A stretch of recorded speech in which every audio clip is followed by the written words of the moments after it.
Di sebuah negeri bernama Champa, hiduplah seorang anak bernama Raden Rahmat.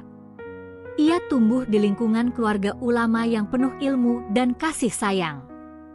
Sejak kecil, ia dikenal rajin belajar dan memiliki hati yang lembut.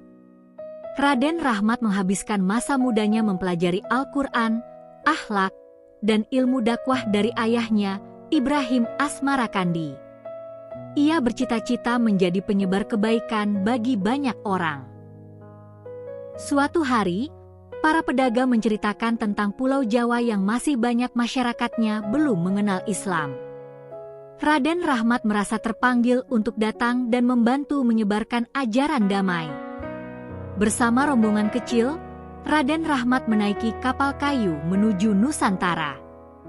Ombak besar dan badai menghadang perjalanan mereka, namun ia tetap berdoa dan tabah. Setelah perjalanan panjang, Raden Rahmat akhirnya tiba di pesisir Jawa. Ia melihat masyarakat hidup dengan budaya yang sangat berbeda dari negerinya. Raden Rahmat mulai berbaur dengan penduduk setempat.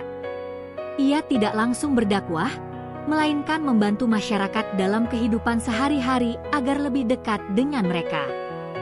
Ia mengajarkan Islam dengan cara damai dan santun.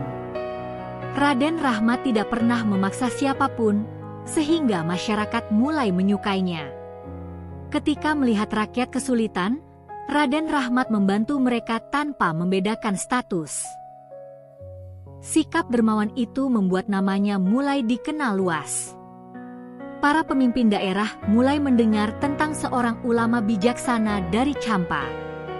Mereka datang untuk berdiskusi dan meminta nasihat kepadanya.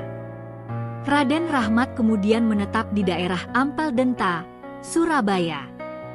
Di sana ia mendirikan pesantren sebagai tempat belajar agama dan akhlak. Pesantren Ampel semakin ramai. Banyak pemuda datang dari berbagai wilayah Jawa untuk belajar langsung kepada Raden Rahmat. Di pesantren, Raden Rahmat tidak hanya mengajarkan ilmu agama, tetapi juga pentingnya persatuan, kejujuran, dan menghormati sesama. Dari pesantren itu lahirlah murid-murid hebat yang kelak menjadi tokoh penting penyebaran Islam di Jawa, termasuk Sunan Giri dan Raden Patah. Karena berdakwah di wilayah Ampel, masyarakat mulai memanggilnya Sunan Ampel. Nama itu semakin terkenal hingga ke berbagai kerajaan di Jawa.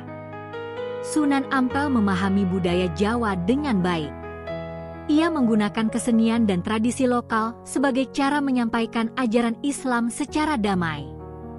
Banyak bangsawan dan pemimpin kerajaan datang meminta petunjuk kepadanya.